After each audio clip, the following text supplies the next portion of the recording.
Welcome back to our channel education express live with education চ্যানেলে আপনাদের সবাইকে স্বাগত। আপনারা কিন্তু থাম্বনেল দেখে বুঝতে পারছেন যে বার্ধক্য ভাতা, বিধবা ভাতা ও প্রতিবন্ধী ভাতা নিয়ে যাদের 2-3 বছরের পেন্ডিং স্ট্যাটাস পড়েছিল, অর্থাৎ যাদের 2 থেকে 3 বছরের পেন্ডিং হয়ে অবস্থায় পড়েছিল তাদের কিন্তু ইতিমধ্যে অ্যাপ্রুভ হওয়া শুরু হয়ে গেছে। এবং যাদের অ্যাকাউন্ট কিন্তু আপনারা কীভাবে স্ট্যাটাস চেক করবেন আমি সেটাও কিন্তু এই ভিডিওর মধ্যে দেখাবো। আপনারা কিন্তু একটা লাইভ প্রমাণ কিন্তু আপনাদেরকে আমি সামনে দেখাবো যে বার্ধক্য ভাতা, বিধবা ভাতা ও প্রতিবন্ধী ভাতা নিয়ে যাদের পেন্ডিং স্ট্যাটাস ছিল এবং নতুনদের কবে থেকে টাকা ঢুকবে, পুরানোরা টাকা পেয়েছে কিনা এ সম্পর্কেও কিন্তু বিস্তারিতভাবে আজকের ভিডিওতে জানাবো। তো সম্পূর্ণ ভিডিওটি যদি ভালো লেগে থাকে অবশ্যই কিন্তু একটা লাইক দিয়ে যাবেন। আর যদি চ্যানেলে নতুন হয়ে থাকেন চ্যানেলটিকে সাবস্ক্রাইব করে পাশে থাকা বেল আইকনটি প্রেস করে রাখবেন যাতে এরকম নতুন নতুন ভিডিওর তথ্য আপনাদের সামনে প্রথমে চলে আসে। তো এবারে শুরু করছি বার্ধক্য ভাতা, বিধবা ভাতা, প্রতিবন্ধী ভাতা নিয়ে। যে সমস্ত প্রার্থীরা অর্থাৎ 2-3 বছর আগে আপনারা কিন্তু ফর্ম ফিল আপ করেছিলেন কিন্তু এতদিন কোনো রকম টাকা পাননি, তাদের ক্ষেত্রে কিন্তু টাকা পাওয়ার একটা বড় সম্ভাবনা কিন্তু সামনের মাসেই আসতে চলেছে। কারণ তাদের স্ট্যাটাস কিন্তু এই মুহূর্তে অ্যাপ্রুভ হয়ে যাচ্ছে, তার লাইভ প্রমাণ আমার কাছে আছে।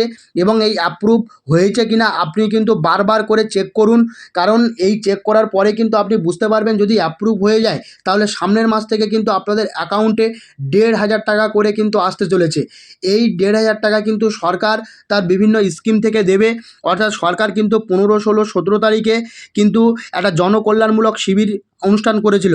সেই জনকল্যাণমূলক শিবিরে কিন্তু অনেক প্রার্থী যারা বার্ধক্য, বিধবা এবং প্রতিবন্ধী ভাতার যোগ্য প্রার্থী ছিলেন তারা কিন্তু ফর্ম ফিল আপ করেছিলেন। কিন্তু সেই ফর্মগুলো এখনও পর্যন্ত কিন্তু কোনোভাবে বা অনলাইন পোর্টালে কিন্তু উঠেনি। অনলাইন পোর্টালে সম্পূর্ণভাবে তোলা সম্ভব হয়নি। ভিডিও থেকে এখন পর্যন্ত আপনারা জানেন যে সেন্ট্রাল ভেরিফিকেশান চলছে। সেই সেন্ট্রাল ভেরিফিকেশানের পরে কিন্তু যারা পুরাতন প্রার্থী রয়েছেন তাদের টাকা কিন্তু ঢুকতে শুরু করেছে। আপনারা ইতিমধ্যে জানেন যে এই টাকা কিন্তু আসতে চলেছে আগামী মাসেই। এবং পুরানো প্রার্থীদের ক্ষেত্রে টাকা কবে ঢুকবে, দেখুন পুরাতন প্রার্থীদের ক্ষেত্রে টাকা কিন্তু অলরেডি ঢুকে গেছে, সেটুকুর প্রমাণ কিন্তু আমি পেয়েছি গতকাল ব্যাংকে গিয়ে। কারণ ব্যাংকে গিয়ে দেখলাম আপনার বইটাকে আপনি আপ টু ডেট করান, অর্থাৎ 17 তারিখে একটা টাকা ঢুকেছে, গিয়ে দেখলাম 17 তারিখ এবং 6 তারিখেও কিন্তু একটা টাকা ঢুকেছে। 6, 11, 17 এছাড়া কিন্তু এই 24 বা 25 তারিখে কিন্তু টাকা ঢোকার একটা বড় সম্ভাবনা রয়েছে। তো যে সমস্ত ব্যক্তিরা বার্ধক্য ভাতা, বিধবা ভাতা, প্রতিবন্ধী ভাতা পেতেন তাদের ক্ষেত্রে বলবো যে পুরাতন প্রার্থী যারা আছেন তারা কিন্তু অবশ্যই ব্যাংকের বইটা কিন্তু আপ টু ডেট করান। সেই ব্যাংকের বইতে আপলোড করালে বুঝতে পারবেন যে আপনি কিন্তু 3 মাসের টাকা পেয়ে গেছেন কিনা। কিন্তু অলরেডি আমি যতটুকু দেখতে পেয়েছি যে 3 মাসের টাকা কিন্তু পেয়েছেন। কেউ পেয়েছে 6 তারিখে, কেউ পেয়েছে 11 তারিখে, কেউ পেয়েছে 27 তারিখে, আবার কেউ পাবে আবার এরকম 25-26 তারিখে।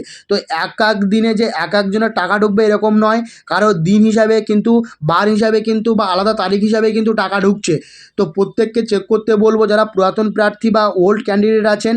এবং আরেকটা ক্ষেত্রে বলবো যে নতুন যারা প্রার্থী জমা করেছিলেন তাদের কিন্তু অনেক ফর্ম কিন্তু রিজেক্ট হয়েছে, তার কারণ হচ্ছে সেখানে ভুল ইনফরমেশান এবং ভুল তথ্য দেওয়ার জন্য।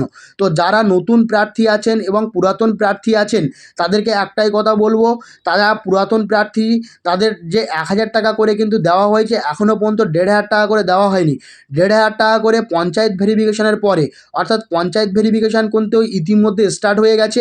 এই পঞ্চায়েত ভেরিফিকেশনের পরেই কিন্তু আপনাদের 1,500 টাকা করে দেওয়া হবে। এবং এই পঞ্চায়েত ভেরিফিকেশনের পরে যারা নতুন প্রার্থী আছেন সেই নতুন প্রার্থীরাও কিন্তু এখানে আপনারা করতে পারবেন। নতুন প্রার্থীদের ক্ষেত্রে একটা সবথেকে বড় জিনিস আমি বলবো যে নতুন প্রার্থী যারা আছেন, যারা জানেন, প্রত্যেকেই জানেন যে 22শে জুন, অর্থাৎ 22শে জুন আপনাদের কিন্তু একটা বাজেট অধিবেশন হয়। সেই বাজেট অধিবেশনে কিন্তু ভারতীয় জনতা পার্টির তরফ থেকে বলা হয়েছিল যে আপনাদের জন্য কিন্তু 1,500 টাকা অর্থাৎ 500 টাকা করে কিন্তু বাড়ানো হয়েছে। কিন্তু তার আগে ভোট হওয়ার আগে কিন্তু বিভিন্ন জনসভা থেকে কিন্তু মুখ্যমন্ত্রী যিনি এখন আছেন তিনি কিন্তু প্রতিশ্রুতি দিয়েছিলেন যে আমরা ডবল করব, অর্থাৎ 1,000 টাকার পরিবর্তে 2,000 টাকা করে দেওয়া হবে। কিন্তু ইতিমধ্যে সেটা বাজেট অধিবেশনে দেখা গেল যে 1,500 টাকা করে কিন্তু আপনাদের অ্যাকাউন্টে দেওয়ার কথা বলা হয়েছে, কিন্তু সেই টাকা কিন্তু এখনও পর্যন্ত আপনাদের অ্যাকাউন্টে আসেনি। আপনাদের অ্যাকাউন্টে এই টাকা আসতে কিন্তু সামনের মাসে। আপনারা দেখতে পাচ্ছেন, আপনাদেরকে দেখাতে পাচ্ছি একটা যে এটা কিন্তু লক্ষ্মীকান্ত যিনি আছেন যে অ্যাপ্লিকেশান নেম, তার কিন্তু এটা পেন্ডিং অবস্থায় পড়েছিল, দেখুন অ্যাপ্রুভ হয়ে গেছে। তো এরকমভাবে আপনারা কিন্তু চেক করুন সামর্থ্য অ্যাপ দিয়ে চেক করতে পারেন, বা আপনার পাশাপাশি অনলাইন যে অ্যাপের দোকানগুলো আছে, মানে সাইবার ক্যাফে আছে, সেই সাইবার ক্যাফেতে গিয়েও কিন্তু আপনারা এটা কিন্তু দেখতে পারেন যে আপনারা বেনিফিশিয়ারি যে আইডি আছে সেই আইডি নাম্বার দিয়ে আপনারা চেক করতে পারেন, এবং যে মোবাইল নাম্বার দিয়েছিলেন সেই মোবাইল নাম্বার দিয়ে কিন্তু চেক করতে পারেন। এবার ফিরে আসি বার্ধক্য ভাতা, বিধবা ভাতা, প্রতিবন্ধী ভাতার যে সবুজ সংকেত, অর্থাৎ এই যে আপনাদের যদি ফর্ম ফিল আপ করে থাকেন, প্রত্যেকে ফর্ম একবার করে চেক করুন আপনাদের স্ট্যাটাস কী দেখাচ্ছে, পেন্ডিং না রিজেক্টেড না আন্ডার ইনকোয়ারি না অ্যাপ্রুভ। যদি অ্যাপ্রুভ দেখানো হয় তাহলে মনে করবেন যে আপনার টাকা কিন্তু এ মাসের টাকা এ মাসেই ঢুকবে, সামনের মাসের টাকা কিন্তু সামনের মাসেই ঢুকতে চলেছে। তো এই টাকা আপনারা কিন্তু খুব তাড়াতাড়ি পেয়ে যাবেন। আপনাদেরকে সবথেকে বড় কথা হচ্ছে আপনারা সরকারের কাছে বারবার আবেদন করুন। যারা নতুন করে ফর্ম ফিল আপ করতে চান তাদের ক্ষেত্রে বলবো, সরকার কিন্তু জনকল্যাণমূলক শিবিরের জন্য কিন্তু আবার একটা মিটিং করা হয়েছে সরকারের তরফ থেকে। তো সরকার সেই মিটিং শেষের পরে কিন্তু এখনও পর্যন্ত দিনক্ষণ ঘোষণা করেনি, দিনক্ষণ খুব তাড়াতাড়ি কিন্তু ঘোষণা হয়ে যাবে। জনকল্যাণমূলক শিবির কিন্তু আবার হতে চলেছে। তো যারা যারা জমা করতে পারেননি তাদের প্রয়োজনীয় ডকুমেন্টসগুলো আবার রেডি রাখুন। তারা রেডি রাখলে কিন্তু আপনারা যে সময় জনকল্যাণমূলক শিবির হবে তারা কিন্তু অবশ্যই জমা করতে পারবেন। এবং আপনাদের উদ্দেশ্যে আরেকটা উদ্দেশ্য বলি, যারা অন্নপূর্ণা যোজনার টাকা পাননি এবং এই বার্ধক্য ভাতা, বিধবা ভাতার টাকা পাননি, তারা আর এক সপ্তাহ পরে অর্থাৎ জুলাই মাসের লাস্ট উইকে কিন্তু বিডিও অফিসে যোগাযোগ করবেন। এখন 2 সপ্তাহ বিডিও অফিসে কোনো রকম কিন্তু কাজবাজের সেরকম কোনো গল্প নেই, আপনাদের কাজবাজ বা আপনাদের কথাবার্তা শুনছে না। আপনারা কিন্তু 2 সপ্তাহ পরে গিয়ে বিডিও অফিসে যোগাযোগ করুন, সেখানে গিয়ে কিন্তু জানতে পারবেন যে আপনার পরিস্থিতি কী আছে। এটাও একটা সবথেকে বড় ব্যাপার। এবং টাকা ঢুকবে কিন্তু খুব তাড়াতাড়ি। যারা জুলাই মাসে অনেকেই কিন্তু টাকা পেয়ে গেছেন, বার্ধক্য ভাতা, বিধবা ভাতা, প্রতিবন্ধী ভাতার টাকা কিন্তু অলরেডি ঢুকে গেছে। আপনাদের যারা টাকা পাননি বলে আমাকে কমেন্ট করেন, প্রত্যেককে বলবো আপনারা কিন্তু ব্যাংকের বই আপডেট করান। সেই ব্যাংকের বইয়ের আপডেটের মধ্য দিয়ে কিন্তু আপনারা জানতে পারবেন যে আপনাদের টাকা ঢুকেছে কি ঢুকেনি। অবশ্যই কিন্তু আমাকে কমেন্ট করবেন, আমি কিন্তু আপনাদের কমেন্ট কিন্তু আশা করি। এবং আরেকটা জিনিস বলবো, বার্ধক্য ভাতা, বিধবা ভাতা, প্রতিবন্ধী ভাতাদের যারা নতুন প্রার্থী, সেই নতুন প্রার্থীদের ভেরিফিকেশান কবে হবে? দেখুন, আপনাদের ভেরিফিকেশানের জন্য কিন্তু আপনাকে কোনো জায়গায় যেতে হবে না। আপনাদের ভেরিফিকেশানের জন্য বিডিও বা পঞ্চায়েতের আধিকারিকরা আপনাদের বাড়ি বাড়ি গিয়ে কিন্তু এই ভেরিফিকেশান স্টার্ট করবে। অর্থাৎ এই ভেরিফিকেশান হওয়ার পরে কিন্তু আপনাদের টাকা ঢুকবে। সেটা এ মাসেও ভেরিফিকেশান হতে পারে এবং সামনের মাসেও হতে পারে। কিন্তু পুরানো যারা ছিলেন তারা কিন্তু, যারা টাকা পাচ্ছিলেন তারা কিন্তু অলরেডি টাকা পেয়েই যাবেন। তাদের কোনো রকম চিন্তার কারণ নেই। অলরেডি এই 3 মাসের 1000 করে 3000 টাকা কিন্তু টোটাল ঢুকেছে। প্রত্যেক মাসের টাকা প্রত্যেক মাসেই ঢুকেছে।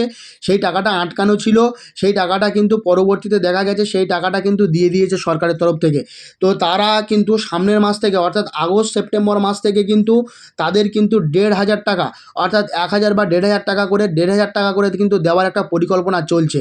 তো ভিডিওটি যদি ভালো লেগে থাকে অবশ্যই কিন্তু একটা লাইক দিয়ে যাবেন। আর যদি চ্যানেলে নতুন হয়ে থাকেন চ্যানেলটিকে সাবস্ক্রাইব করে পাশে থাকা বেল আইকনটি প্রেস করে রাখবেন, যাতে এরকম নতুন নতুন ভিডিওর তথ্য আমাদের সামনে প্রথমেই চলে আসে। তো আজ এই পর্যন্ত, পরবর্তী কোনো ভিডিওতে আপনাদের সঙ্গে আবার দেখা হচ্ছে।